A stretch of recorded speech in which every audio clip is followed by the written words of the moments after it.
Tudo começou 3 milhões de anos atrás, quando os humanos não passavam de macacos fedorentos que dominavam a vida selvagem. Entre aqueles macacos estava o protagonista da nossa história, que era apenas comum, com um amor extraordinariamente forte pela caça. Mas a principal característica que o distinguia entre todos os espécimes ao redor era o fato que ele nunca morreu. Enquanto seus companheiros viraram pó com o passar dos milênios, ele permaneceu vivo para testemunhar tudo isso. Incontáveis eras passaram por ele, mas o tempo literalmente não teve efeito sobre ele. Na eternidade da vida que ele teve, ele passou seu tempo caçando, batalhando e lutando, mas em algum momento isso se tornou mais do que apenas um modo de vida, tornou-se sua obsessão. E seu único propósito era destruir sua presa, e isso se tornou sua maior emoção. Depois de passar 3 milhões de anos vivendo essa vida e equipado com nada além de força física e bruta adquirida em anos de combate, ele se tornou tão poderoso, mas tão poderoso, que literalmente ascendeu à categoria dos deuses e não demorou muito para se tornar o deus número 1 do ranking divino.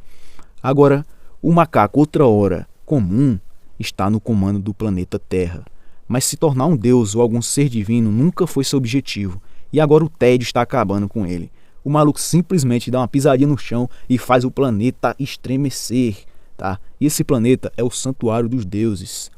O segundo deus classificado, Lúcifer, o deus de Elmuri, fica especialmente irritado com o tremor, porque ele não tem dúvidas de quem é o responsável por isso. É claro que é nosso prota.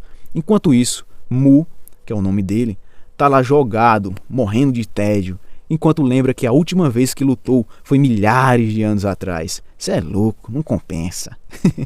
Ele já quebrou todo mundo que parecia ter força e agora não sobrou mais ninguém. Ele tá literalmente sofrendo com sucesso, tá bom? Mas é aí que vem a ideia de gênio dele.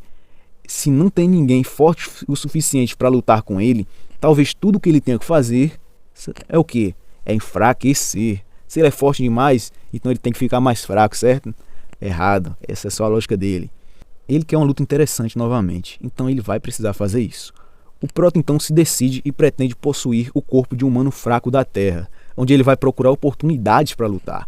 Sem perder tempo, ele chama seu familiar, é o Yang Yong, um bicho que parece uma mistura de homem lagarto e dragão, tá? Ele já chega fazendo aquela cara de mal. E o Yang Yong não é apenas um companheiro comum, ele é o secretário do Deus Supremo. Então ele pergunta o motivo por trás desse chamado repentino.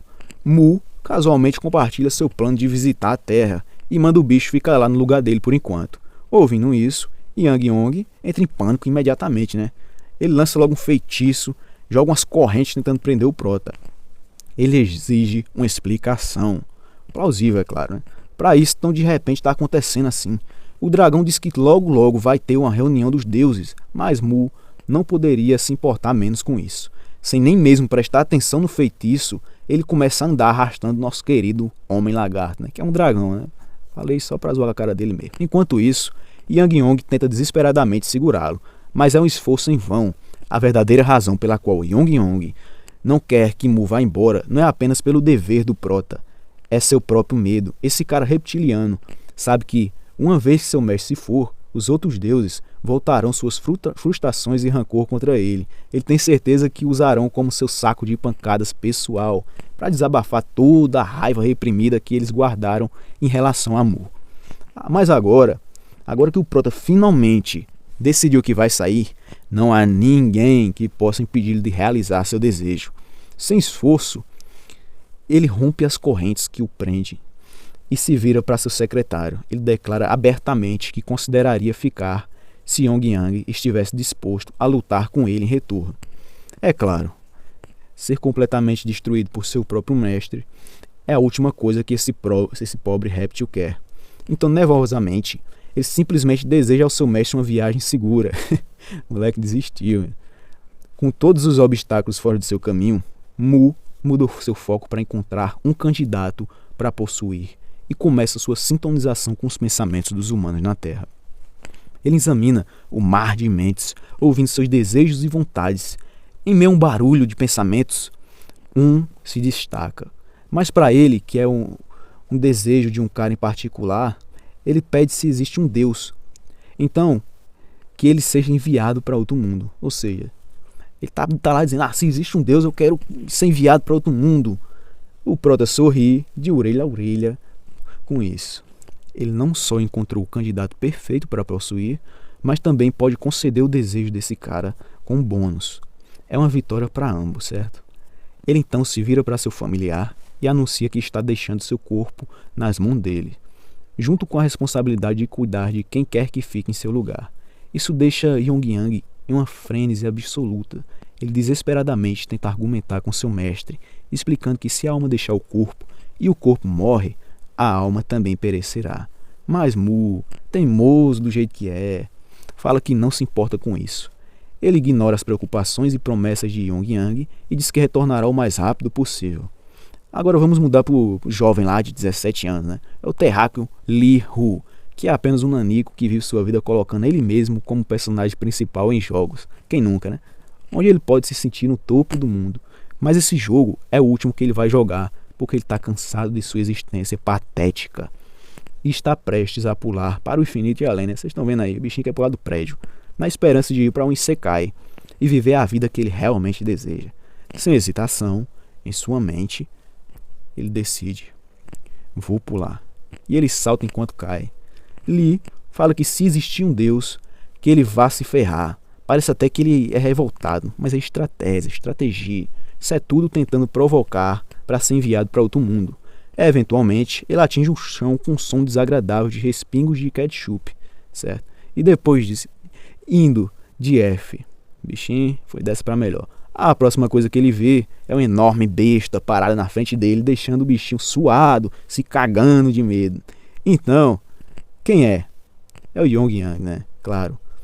Eles dois, na mesma hora, perguntaram: quem é você? Um olhou pro outro assim e disse: quem é tu, rapaz? Eu que pergunto, quem é tu? No próximo capítulo, a gente já tá na visão do Mu, que possui o corpo de Li. Pena que isso foi 1 segundo antes da queda, ou seja, o bichinho aguentou a dor todinha. Então, ele atinge o chão e fica com o corpo cheio de ketchup, né? Rapaz. Graças ao impacto, ele mal consegue mover os membros do corpo. Antes de prosseguir, aqui vai uma pequena palestra sobre músculos involuntários. Eles são músculos que se movem sem consciência, são chamados de músculos involuntários. O coração e os músculos dos órgãos internos são exemplos de músculos involuntários. Mu passou 3 milhões de anos treinando o corpo físico e atingiu o auge em entendimento da forma humana. Ele pode controlar conscientemente cada parte do corpo, como vasos sanguíneos, e os músculos involuntários não são exceção. Ele então repara o coração manipulando os vasos sanguíneos e até mesmo consegue parar o sangramento. Honestamente, já faz um tempo que ele não sangra tanto. Então a sensação de perder sangue acaba deixando ele, né, animado. Bichinho bem masoquista. Ele agora está se sentindo muito orgulhoso da decisão que tomou de vir aqui. Já começou com emoção no primeiro segundo. Mas primeiro, ele precisa ir para a base, que é claro que é a casa do terráqueo Li Hu. E olha, o pique do moleque, cê tá doido, o bicho saiu correndo com as mãos, menino, parecendo um macaquinho. Chegando lá, Mu passa horas vasculhando memórias e descobre a maioria das coisas que ele deveria saber. Aparentemente, Li tem apenas um membro homem na família, mas ele mora longe. Então, Li mora aqui sozinho. Em termos simples, ele definitivamente se encaixa no perfil de ser pobre e miserável. E sua ocupação atual é frequentar um lugar chamado escola. Isso é tudo nosso protinha falando. Além disso, há um cara que, em particular, que está sempre encontrando desculpas para vencer e quebrar Li Hu, ou seja, para dar aquele cacete sempre que vê ele. Isso já anima nosso prota, porque o único propósito de sua visita a esse planeta é lutar. Ele está sempre pronto para pular direto em uma luta. O bichão já começa a dar um soco no ar, mas quando está ficando todo animadinho, de repente ele sente uma dor nos músculos. E rapidamente ele percebe que essa dor muscular deve ser devido a como ele saiu correndo com as mãos antes. Embora desde que está doendo pra caramba, você pensaria que isso seria um grande desânimo. Mas o cara está absolutamente eufórico por sentir isso. A sensação de dor é algo que ele não sentia há milhares de anos. Ninguém conseguia machucar o bichinho, rapaz.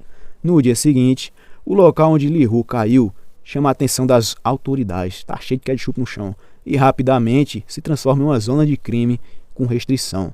Com um tanto de sangue no chão, eles estão tentando descobrir a quem pertence. Mu também percebe os policiais reunidos ali, mas ele não segue esse caminho e simplesmente dá a volta em direção à sua classe. Depois de chegar na escola, Mu abre a porta da sala com força, menino, com a força de um animal, fazendo ela bater e voltar na cara dele.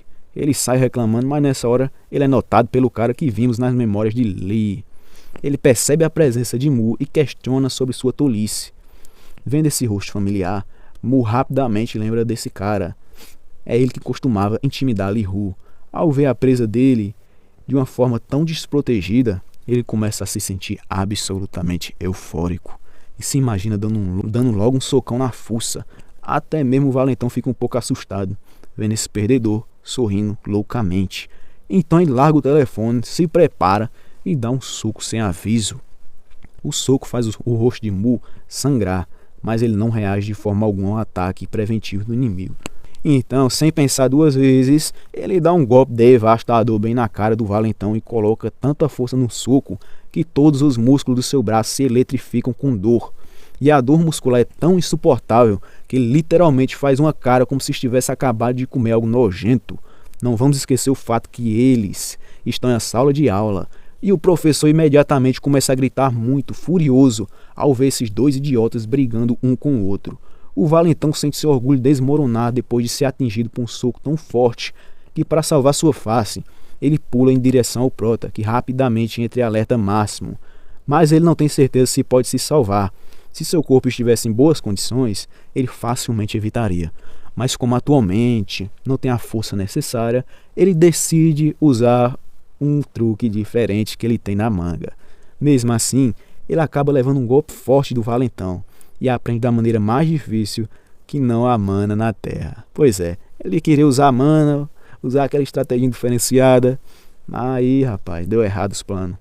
O valentão se prepara para dar outro soco, enquanto o Mu teme o fato que ele está ficando sem opções para se defender. Mas mesmo assim, ele prepara para enfrentar esse bastardo de frente. Mesmo que não possa usar seus braços, pernas ou magia, ele pretende usar sua cabeça dura, literalmente, e leva o soco diretamente em seu crânio. Mas seu crânio é tão sólido que o valentão realmente ouve seus próprios ossos quebrando, deixando com uma dor agonizante que ele nunca pensou que sentiria. Enquanto o oponente está atordoado e distraído pela dor, ele aproveita a oportunidade e bate de cabeça bem na barriga do valentão, bem onde está o ponto mais fraco do humano, o plexo solar. E dessa vez, usando sua cabeça para acertar o queixo, foi nocaute. Meter a cabeçada logo no queixo, o juiz pode começar a contagem. Os olhos do valentão então perdem toda a força restante e todos os aluninhos da sala imediatamente agarram seus telefones para gravar o cara. Os rostos de todos brilham de suor enquanto assistem Li-Hu vencer sem esforço. Sem esforço? Sei não, viu? Ontem eles viram ele ser espancado, mas essa volta insana é absolutamente inacreditável. Já o nosso garoto, ele está completamente perdido em seus próprios pensamentos. Ele se lembra vividamente de como é quando uma luta termina e a excitação se instala. Há uma sensação única que você aí que está escutando, só sabe quando experimenta. Enquanto a dor regular e maçante pulsando nas áreas que foram atingidas e o gosto amargo e pegajoso de sangue escorrendo pela sua boca, bem, essa é exatamente a sensação que ele estava desejando. E agora está absolutamente excitado por essa sensação avassaladora. O prota então se agacha e faz questão de expressar sua gratidão ao valentão que está. Ele se aproxima e literalmente morde a orelha do valentão e cospe no chão da forma mais bárbara possível. Essa visão aprofunda mais ainda a ansiedade de todos ao pensar que esse cara realmente arrancou a orelha de alguém tão casualmente. Essa é apenas a maneira de Mu deixar sua marca naqueles que lhe dão uma luta divertida. É sua própria versão de expressar gratidão, enquanto os marcas como um brinquedo que poderia lhe trazer a alegria. De agora em diante, eles seriam chamados de brinquedos de Mu. Eles poderiam dar a ele uma luta divertida, então naturalmente, se um dos brinquedos de Mu se tornou um símbolo de força aos seus olhos. Mas na Terra não é bem assim que as coisas funcionam, então não é surpresa que o costume que ele vem seguindo esteja ganhando ódio até mesmo dos alunos de outras classes. Eles estão falando sobre Mu. Com certeza um aluno batendo em outro não é nenhuma novidade, mas alguém ser castrado, ou seja, perder a orelha, dessa forma é algo inédito na escola.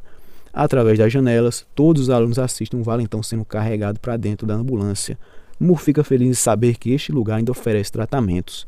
Enquanto a van da ambulância acelera, ele dá um último adeus ao valentão. De bom humor, enquanto nosso garoto ganhou a emoção da luta que ele estava desejando, agora é finalmente a hora de enfrentar as consequências, porque seu professor irritado está bem atrás dele.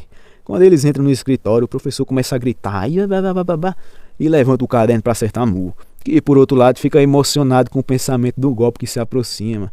Bichinho estava doido para começar outra luta e realmente quer que o professor acerte. Mas quando ele vê a cara do prota e lembra o que aconteceu, o professor começa a estremecer e para a mão. O professor simplesmente gira, dá uma leve tossida, sei de nada, acreditando que discutir com esse maluco é inútil. Então ele diz a Mu para trazer seus pais. Ué, trazer os pais? Como? Um pouco depois disso, Mu pode ser visto andando pelas ruas, mas seu humor estava visivelmente ruim, pois ele não conseguia mais lutar. Embora seja bom que ele tenha sido libertado mais cedo, pois precisamos de tempo para se recuperar do dano. Há muito o que fazer, se ele quiser continuar lutando com esse corpo fraco. Se ao menos ele pudesse usar mana, seria tudo mais fácil para ele, porque mana é o poder além dos humanos, chamados por vários nomes como Ki ou Chakra, em alguns lugares. Mas na maioria dos casos é chamada apenas de mana. Basicamente, mana é a força de vida presente em toda a natureza. Em alguns mundos, os humanos se tornam caçadores usando ela. Em outros, se tornam magos. Mas na Terra, não tem mana, filho. Não tem mana. É na força e na coragem. Então, nenhuma magia ou habilidade que exija mana pode ser usada. Ele até tenta usar magia, mas sua tentativa é inútil. Parece que Mu não tem escolha a não ser confiar apenas na sua força física. Então ele decide voltar, ir para o santuário dos deuses e retornar para a Terra amanhã, quando o corpo estiver totalmente curado. Quando ele volta, ele vê Li Hu sufocando o pobre Yang Yong. Alguns minutos depois, Li Hu se dirige diretamente a Mu, expressando seu desejo de levar esse dragão com ele para outro mundo. Afinal, se ele tiver o dragão, ele vai ser dominante desde o começo no outro mundo. Mas Mu não presta muita atenção às palavras desse humano, esse mero reles humano. Ele simplesmente invoca uma mão gigante, agarra Li Hu e começa a andar sem esclarecer adequadamente suas intenções. Bichinho não precisa explicar nada para ninguém, é o mais forte que existe. Embora ele mencione brevemente que definitivamente enviará Li Hu para outro mundo, um pouco mais tarde, chegamos ao domínio do Lúcifer. Ô Lulu, mais uma vez você por aqui. Mu invade o castelo sem pedir permissão, e antes do Prota perguntar qualquer coisa, Lúcifer já foi recusando sem querer saber de nada. Mas nosso Prota é brasileiro e não desiste nunca, e deixa claro que ele já decidiu enviar esse idiota para outro mundo. Então ele já ordena Lúcifer abrir o portão. Mas se ele tiver algo contra, tem uma forma muito fácil de resolver as coisas. Qual será, Que é a boa e velha luta. É claro que Lúcifer sabe exatamente onde isso vai dar. Então tudo o que ele pode fazer é fumegar de raiva. Eventualmente, ele cede e começa a abrir o portão. Mas Mu rapidamente o impede e decide lidar com as coisas sozinhos. O Lulu, então, lembra a ele que interferir no domínio de um outro deus é contra a lei não escrita dos deuses. Mas nessa hora, o Prota já mete lá a mão, quebra a barreira, apesar do aviso claro, deixando Lúcifer absolutamente sem palavras. Depois de quebrar a barreira, Mu então solta o garoto e o instrui a pular pelo portal. Era melhor jogar logo esse bicho de uma vez só, assegurando-lhe que ele estará em outro mundo. Mas Li Hu não tem tanta certeza se ele quer ir para algum lugar desconhecido sem o dragão. Vai ficar querendo, meu filho. Ele pede a Mu descaradamente, mas ele recusa, afirmando que Yang Yong pertence a ele e simplesmente deseja a Li Hu muita sorte para encontrar um dragão para si. Pois é, se quer, tem que ir atrás. Então, ele dá no peteleco, finalmente, já estava na hora, dá no peteleco em Li Hu com sua mão gigante em direção ao portal, enviando para outro mundo. Uma vez que a missão foi cumprida, ele decide vazar dali. Lúcifer, por outro lado, fica ali parado, suas mãos tremendo de raiva. Então, nos é mostrado Lúcifer originalmente, veio de seu próprio domínio, o planeta Elmuri. Com todo o poder que ele tinha, ele se tornou tão forte ao ponto de desafiar a existência conhecida como Deus. E, surpreendentemente, ele matou com sucesso o Deus que ele havia desafiado, tomando o lugar dele. Basicamente, ele sobe ao topo derrotando outros deuses. Naquela época, Lúcifer era o deus dos deuses, o governante absoluto e invencível. Resumindo, ele era completamente invencível. Bem, isso foi somente até Mu aparecer. Então, no presente, não é surpreendente que Lúcifer odeia completamente o Bruto, ele mesmo, conhecido como Mu. Do lado de fora, enquanto Mupuli e Yang Yong para partir, vemos um grande olho sinistro vigiando de perto nosso herói. Lembrou de alguém? Pois é, a gente vê o Lulu lá, de novo, vermelho igual um tomate, com toda a raiva borbulhando dentro dele, jurando vingança um dia. Mas agora vamos voltar para aquele valentão, cujo rosto, por um acaso, também se assemelha ao Lulu. Ele está morrendo de raiva depois de ter levado um cacete de um suposto perdedor patético, mas ele não pretende deixar o Prota escapar tão facilmente, especialmente depois de ser humilhado daquele jeito. É contra seu orgulho, né? É contra seu orgulho aceitar. Ele quer vingança, então decide chamar seu ás na manga. Então vemos Kang Cheol, o último campeão do campeonato nacional de boxe jovem. Bichinho daquele jeito, né? Enquanto ele derrama suor lá no ginásio, o telefone toca no vestiário e de repente chama sua atenção. Acontece que o telefone não é dele. Ih, rapaz, aí é fogo. Mas é o telefone do amigo dele, Guak Cheol, que tem 2 anos de experiência em boxe, além de 14 sessões de sparring. Ou seja, não é muita coisa, mas é melhor que nada. Guak pega seu telefone quebrado e atende a ligação. E é claro que quem está do outro lado não é outro senão aquele valentão. Aliás, ainda não sei o nome do valentão. Então vamos continuar chamando ele assim. O valentão começa lembrando que Guak estava com o telefone quebrado e pergunta se ele não quer um novo. Nessa hora, o menino já se anima e está disposto a ajudar o Valentinho com o que quer que seja. A próxima cena transita para a saída da aula. O valentão entra com o nariz e orelhas ainda cobertos em bandagem, com a mão também fachada após aquela derrota humilhante na frente de todos. Ele mal consegue entrar na sala de aula com a cabeça erguida. Como esperado, ele se torna o centro das atenções e os alunos imediatamente começam a fofocar sobre como ele acabou assim, depois de sempre pegar no pé das pessoas, né? Eles acham hilário como o cara durão agora nada mais é do que um derrotado, tudo quebrado. Os alunos que costumavam ter medo dele agora acham ridículo que eles tenham se sentido intimidados por esse vagabundo. Eventualmente todos esses insultos irritam ele e batendo sua bolsa no chão, ele olha para todos e confronta os alunos que estão sussurrando intencionalmente alto o suficiente para ele ouvir. Ele desafia todos eles abertamente. A maioria dos alunos recua com medo de um aluno particular da classe. A presidente se levanta de seu assento sem hesitar. Ela diz a ele para calar a boca e sentar-se. Se ele não gosta, ele pode sair da aula. O valentão não suporta o fato que ele costumava ser o cara legal da sala, mas agora todos os tratam como se ele fosse um completo perdedor. No acesso de raiva, ele pega uma cadeira e grita um desafio para toda a classe, desafiando qualquer um a vir até ele. Então, vocês estão tão ansiosos, né? É para eles virem para cima e quebrar o bicho, mas assim, ninguém vai, né? Porque nessa hora entra um bichão musculoso parecendo o Hulk. Ele entra na sala, uma vez que ele está lá dentro, ele questiona o falastrão sobre o porquê ele está de pé. A garota não demora muito para se sentar, enquanto o valentão se encolhe em seu assento também. O professor, porém, tem outros planos. Ele pediu ao presidente da classe para encontrá-lo depois da escola. Aparentemente, o cara que fez uma cena ontem, o tal de Leroux, não atendeu o telefone, e o professor quer que a presidente vá verificar se ele está bem. Para adoçar o acordo, né? Sabe como é?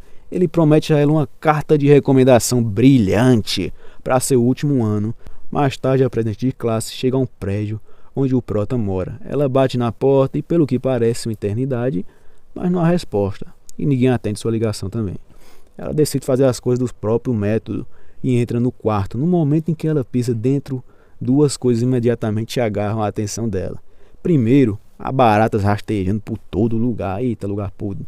Segundo, a pessoa que ela estava procurando está esparramado no chão. O bichinho está lá no outro mundo aí, ó. Ou só o corpo seco, só a casca. A menina esbugalha os olhos, seu coração dispara e o pânico se instala na hora porque ela realmente acredita que está olhando para um cadáver. Mais tarde vemos que o corpo de Leroux foi levado para o hospital.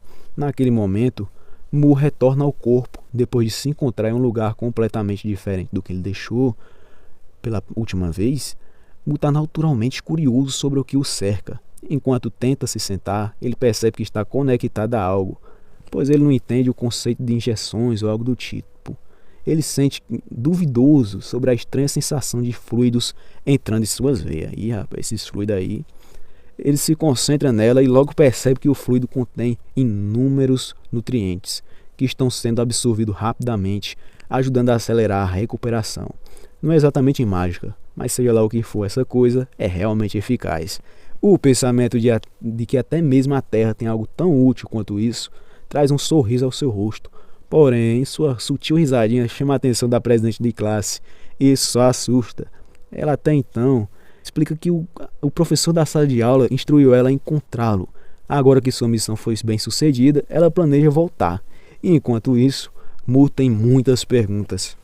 Ele quer que sejam respondidas. Então, ele rapidamente pede a ela que espere um momento para que ele possa perguntar algumas coisinhas. Ela entende seu pedido e fica por insistência dele, dando um curto período de tempo antes de voltar para a aula. Bem, parece que Mu tem algumas perguntas que podem ajudá-lo a aprender mais sobre esse mundo. O mais importante que esse bruto, obcecado por lutas, quer saber é se há algum lugar onde ele possa treinar seu corpo. A menina, totalmente inexpressiva, não tem certeza de como responder, já que sua pergunta veio totalmente do nada e foi completamente inesperada. Mas depois de um momento de reflexão, ela decide guiá-lo, já que parece muito lerdo, né? Bichinho tá com a cara de lerdo. Então eles vão a um parque público, em vez de uma academia lotada. Depois de fazer algumas flexões, Mu se sente muito bem. Mesmo que ele esteja apenas em um parque comum, com equipamento básico de treinamento, ele acha tudo isso incrivelmente profissional comparado ao que ele tinha 4.000 anos atrás. Naquela época, o único exercício que ele fazia era rolar pedra, escalar penhasco, cavar buraco, eita peste. Eram todos os métodos de treinamentos primitivos e simples. Mas olhando para esse equipamento moderno, ele é forçado a admitir que os terráqueos são mais resistentes do que ele pensava originalmente. De repente, uma pedra atinge o bicho do nada. Acontece que o valentão apareceu e ele trouxe Guarque com ele, o amigo que ele contratou. O Valentinho tá encharcado de suor, menino. Aparentemente ele estava procurando por Mu, por toda a vizinhança. E de todos os lugares, é aqui que ele finalmente o encontra. Enquanto isso, o nosso prota pega aquela pedrinha do chão, tentando descobrir quem teve essa coragem de jogar isso nele, já que isso claramente é considerado um desafio. O Valentinho, num momento nada inteligente, admite que foi ele e imediatamente faz uma ameaça se gabando disso. Mas antes do menininho terminar de falar, Mu já deu-lhe um soco devastador que joga direto no chão, menino. O capítulo então acaba e a cena muda para o Santuário dos Deuses, onde todos os deuses estão reunidos em torno de uma grande mesa redonda. Em vez de Mu, quem é que está lá? Yangyong, o nosso querido dragãozão. Ele tomou assento para representar seu mestre, com um discurso escrito em mãos. Ele então começa dizendo que vai atuar como mensageiro em nome de seu Deus. As coisas então tomam um rumo brusco quando Lulu interrompe exigindo saber o que Yangyong está fazendo lá. O pobre dragão já fica com o coração acelerado e em choque. Ele se esforça para tranquilizar Lulu, que está ali apenas para entregar uma mensagem, e vai embora, já vai vazar. Logo após a explicação frenética de Yangyong, ele então se recompõe e começa a transmitir a mensagem. E a mensagem é bem simples, talvez simples até demais. Ela afirma que Mu está ansioso para lutar contra alguém mais forte que ele e pede para ser notificado imediatamente se tal pessoa aparecer. Lulu fica muito irritado com essa bobagem. Ele bate na mesa com tanta força por frustração e uma rachadura se forma na superfície da mesa. Ainda furioso, ele desabafa sua frustração em voz alta.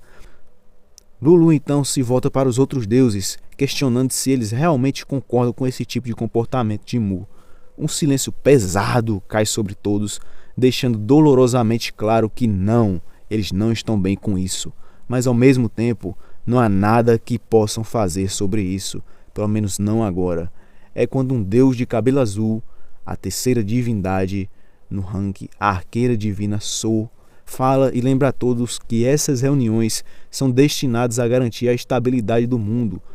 Lulu então, já uma bomba relógio, explode novamente. Ele grita que a verdadeira questão é que manter o mundo parece nada mais que um jogo para Mu. Ele avisa que todo o sistema pode entrar em colapso se Mu continuar agindo de acordo com seus caprichos. Para piorar as coisas, as chamadas soluções de Mu sempre acabam tornando as coisas piores. Sua raiva atinge um pico quando ele se lembra do desastre de 1000 anos atrás envolvendo o planeta Ciclope. Aparentemente, uma criatura do vazio atacou o planeta, enquanto Mu, o maníaco, obliterou o monstro com sua força bruta. Sua imprudência causou danos colossais para o próprio planeta. Lulu, então, firmemente acredita que se os deuses tivessem trabalhado juntos, eles poderiam ter minimizado os danos em vez de estragar. Tudo isso permitiu que a criatura devorasse parte do planeta antes de ser derrotada. Lulu não tolera mais isso. Ele declara que não pode mais assistir aquele lunático destruir tudo em seu caminho sem hesitar. Ele vai para longe e afirma que Mu nem sequer é digno de ter o título de Deus. Ao ouvir isso, Yang Yong entra em pânico. Sem nada mais em seu poder, tudo que ele pode fazer é implorar desesperadamente para que seu mestre retorne e conserte as coisas. Enquanto isso, na terra, o valentão tá lá, esparramado no chão. Depois daquele soco, ele fica furioso, respirando fundo ao ver que esse idiota nem hesitou antes de dar uma pancada nele, mesmo que seu estimado primo, o boxeador, esteja ali. Guak então finalmente fala. Ele pode dizer que esse garoto não só tem coragem, mas também sabe dar um soco ou dois. Curiosamente, ele pergunta a Mu se ele pratica algum esporte. É claro, esse bruto não tem noção de algo tão estruturado como esportes, e simplesmente afirma que tudo o que ele faz é lutar. Guak quase engasga com a própria respiração ao ouvir essa resposta palhaça. Ele não acreditou, Mas seja lá qual for o caso, sua curiosidade está desperta. Pronto para testar Mu e dar um ou dois socos nele, ele pega a liberdade para atacar primeiro e lança um brutal soco. O resultado é exatamente o que você esperaria. Ketchup jorra do nariz e Mu é jogado para trás. O resultado não deixa Guak nem um pouco feliz. Ele fica completamente perplexo ao perceber que Mu tinha deliberadamente levado o soco dele o tempo todo e nem tentou desviar. Deixa eu te lembrar que o maníaco não desvia de ataques preventivos. Não desvia quando o cara vai atacar primeiro. Ele deixa mesmo, tá ligado? Ele quer levar o soco para ter certeza e poder fazer o que quiser depois. Agora que o cenário tá montado, nosso prota tá pronto para ir com tudo. Depois de observar os movimentos de Guak, Mu imita a postura do boxeador, fechando o punho. Ele dá-lhe um socão com toda a sua força, mas Guak rapidamente bloqueia o golpe. A força do soco o faz deslizar para trás. O pobre rapaz aprende da maneira mais difícil que esse cara, Li Hu, que no caso é o nosso prota, realmente tem algo nele. O poder por trás daquele soco era totalmente real. Mu, por outro lado, está tendo contato com o boxe pela primeira vez. Parecia uma felicidade absoluta. Num momento do impacto, Mu intencionalmente tensionou os músculos do braço o mais forte que pôde. Com certeza seu braço está gritando de dor agora, mas valeu a pena. Aquele soco foi incrível. Ele nunca tinha sentido esse tipo de força antes, especialmente daqueles fracos que quebrariam no momento em que ele os tocasse. Mas se ele quiser continuar lutando, ele sabe que precisa cuidar melhor do seu corpo. Por enquanto, ele decide usar uma solução temporária. Então o que é que ele faz? Ele pega o cinto e amarra na mão como se fosse uma luva de boxe. Enquanto isso, o Valentinho está perdendo a cabeça vendo seu primo, o chamado boxeador, ser empurrado para trás. Ele questiona Guak com raiva, exigindo saber por que ele está lutando tanto contra esse ninguém. Sob a crescente pressão, Guak se lança para frente novamente com o objetivo de acertar outro soco, mas Mu rapidamente se protege, bloqueando sem esforço o ataque. Guak, por outro lado, está rangendo os dentes de frustração. Ele está indo com tudo que tem, mas esse cara fica ali parado, defendendo todos os seus socos como se não fosse nada. Mas por outro lado, o prota está analisando cada movimento que ele faz. Sabe o quão rápidos e precisos os socos de Guak são, mas eles são muito previsíveis. Só de observar a maneira como seus músculos se movem, Mu pode dizer exatamente onde cada soco é direcionado. Finalmente, Mu dá um passo calculado para trás, evitando sem esforço um golpe direto. Guak fica frustrado depois de ter seu golpe esquivado. Então ele rapidamente dá outro soco, mas Mu desvia daquele também. E então o prota contra-ataca com um soco perfeitamente colocado no antebraço de Guak, causando uma dor agonizante. Mu acha engraçado quando ele percebe como a reação de dor de Guak é bem parecida com a expressão do valentão. Se ele tivesse alguma dúvida, agora ele tem certeza que esses dois definitivamente são primos.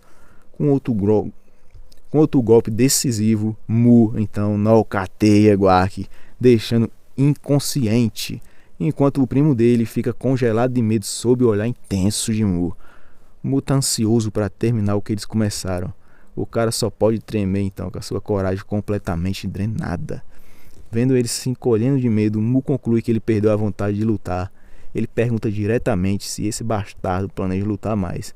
Mas antes que ele conseguisse responder, Mu dá logo um soco devastador na cara, direitinho, bem no meio das forças dele. E o que se segue é uma rajada implacável de golpes. Mu não dá a ele um segundo sequer para admitir derrota. É sem dó nem piedade. Golpe após golpe. E no final, depois de tanto apanhar e ficar com a cara toda inchada, o oponente não tem mais como lutar. Então Mu se vira e vai embora. Claro, isso aí é levando a orelha de Guac junto dele. Mais tarde, Mu retorna para o seu apartamento sentado lá refletindo sobre os eventos recentes.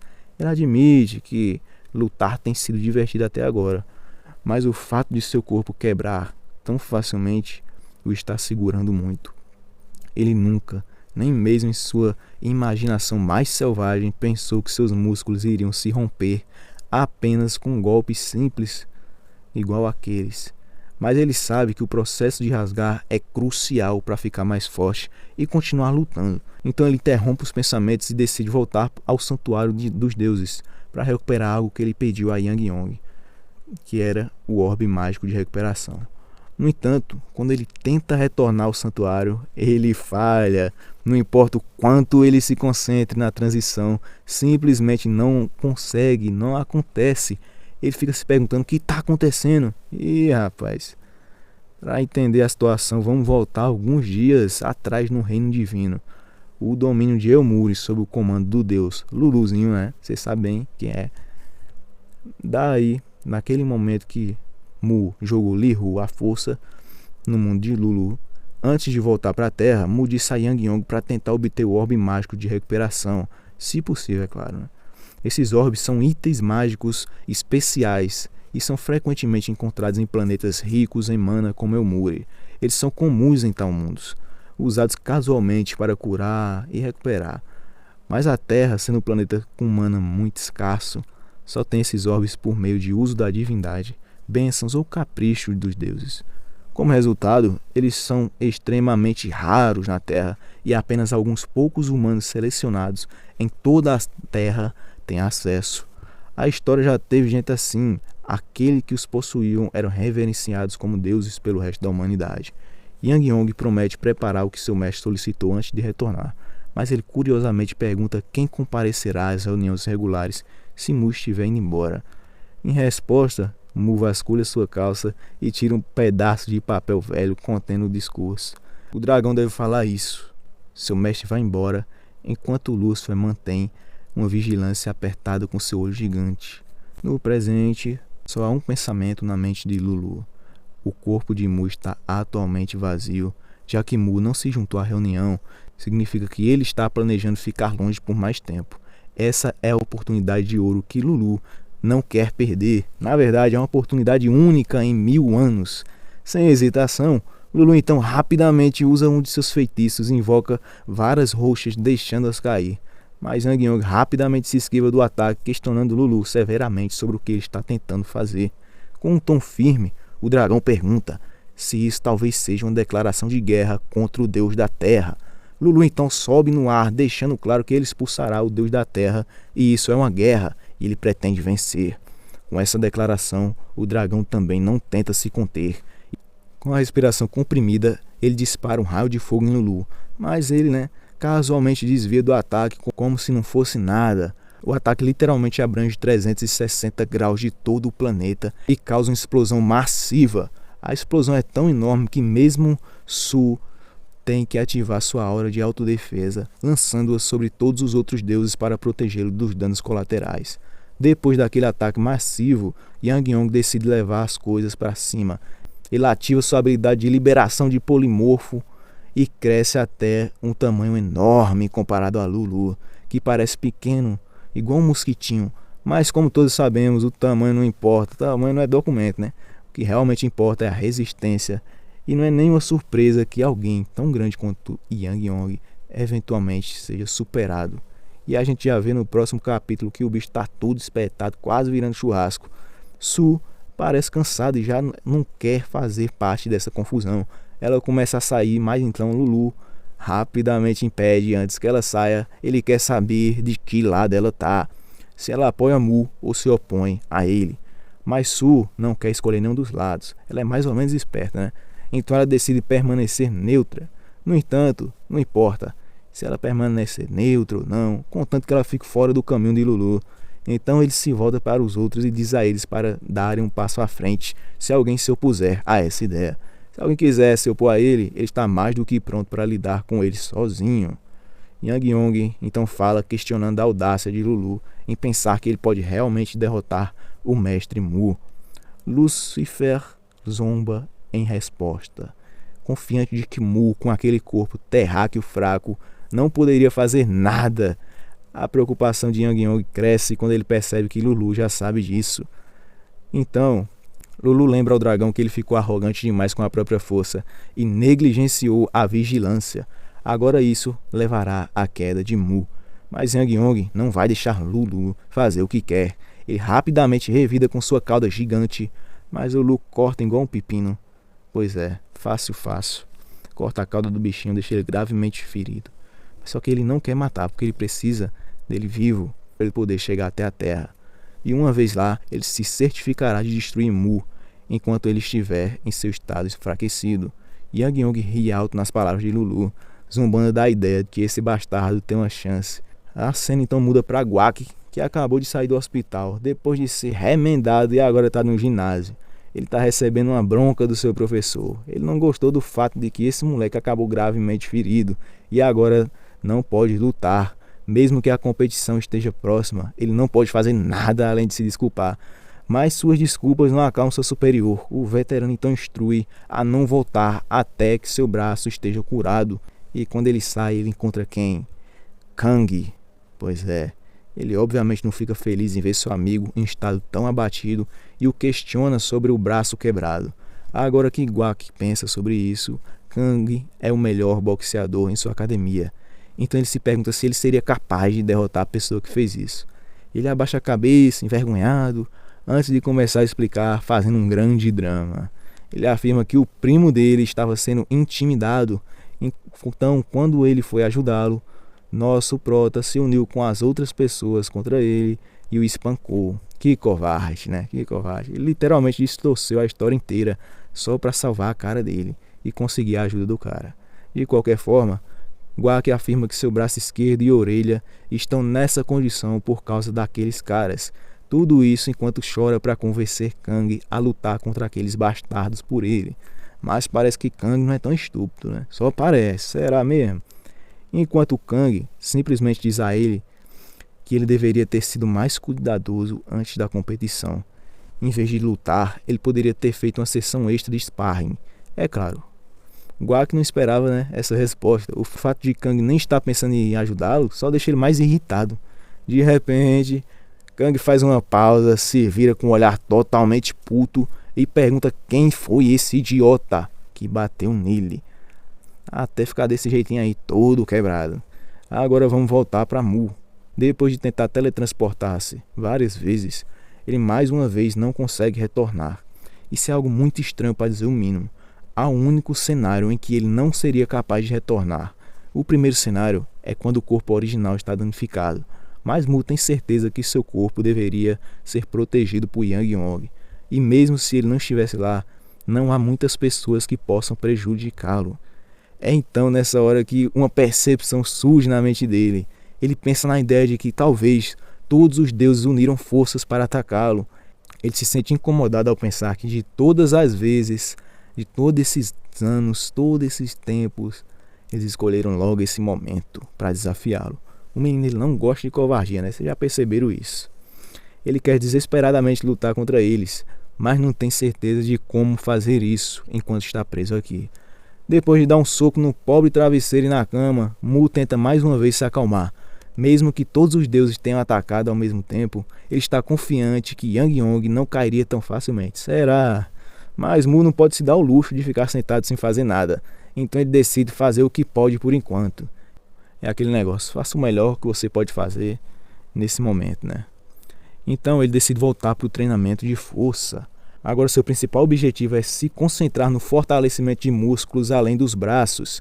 Ele pode sentir uma tensão dos músculos que ele normalmente não usa, e embora gritem de dor, a sensação é bastante emocionante. Quanto mais ele se esforça, mais ele gosta, mais sua risada ecoa pelo parque, enquanto ele se deleita nesse momento de êxtase. Os espectadores próximos estão completamente perplexos ao testemunhar esse cara estranho se divertindo de uma forma tão estranha e quase perturbadora. Depois dessa sessão de treinamento rigoroso, suas pernas finalmente cedem e ele desmaia. É quando ele percebe a presidente de classe, que parece menos satisfeita de vê-lo aqui. Ela pergunta a ele, um tanto bruscamente, por que diabos ele não vai à escola. O menino só quer saber de lutar, minha gente.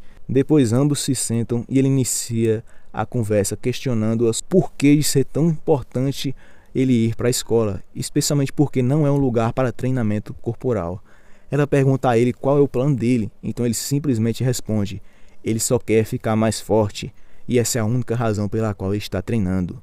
A presidente então faz uma pergunta assustadora, pergunta por que ele quer ficar mais forte. Ele explica que é para ele conseguir lutar melhor, já que agora ele está muito fraco para lutar. Ele já está treinando há horas e ela não tem certeza de como fazer esse maníaco vir para a escola. Então a ideia aparece em sua mente. Ela pergunta a ele por que ele está se incomodando em treinar se não há ninguém para lutar. Ela o lembra que ele está apenas treinando sozinho, sem ninguém por perto para desafiá-lo.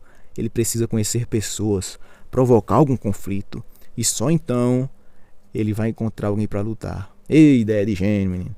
Antes de sair, ela instrui ele a começar a ir para a escola regularmente a partir de amanhã e para parar de fazê-lo aturar mais de suas bobagens. Enquanto ela se afasta, Mu então começa a ver lógica por trás de suas palavras. É verdade que os caras que ele derrotou provavelmente não aparecerão novamente, então ele precisará encontrar oponentes mais fortes por conta própria. E procurar alguém para lutar enquanto espera seu corpo se recuperar não parece uma má ideia.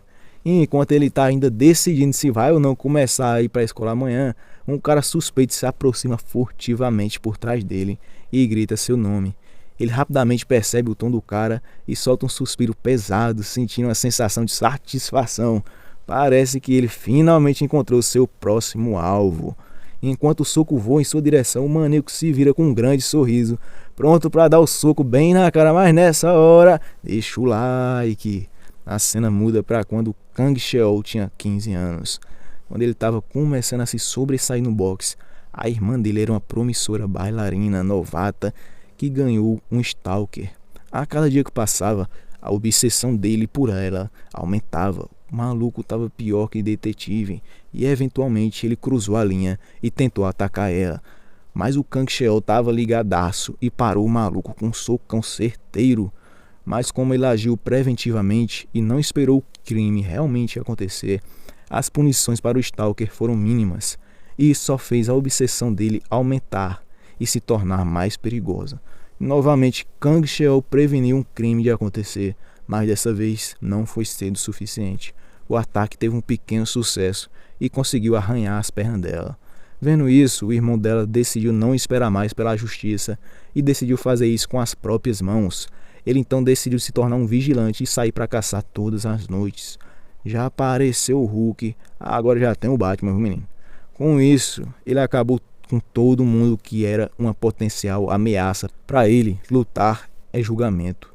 A gente volta então em ver o Prota tomando socão na cara. E ao levar o soco ele percebe que Kang não usou tudo de si. E se pergunta se ele tá só testando as águas.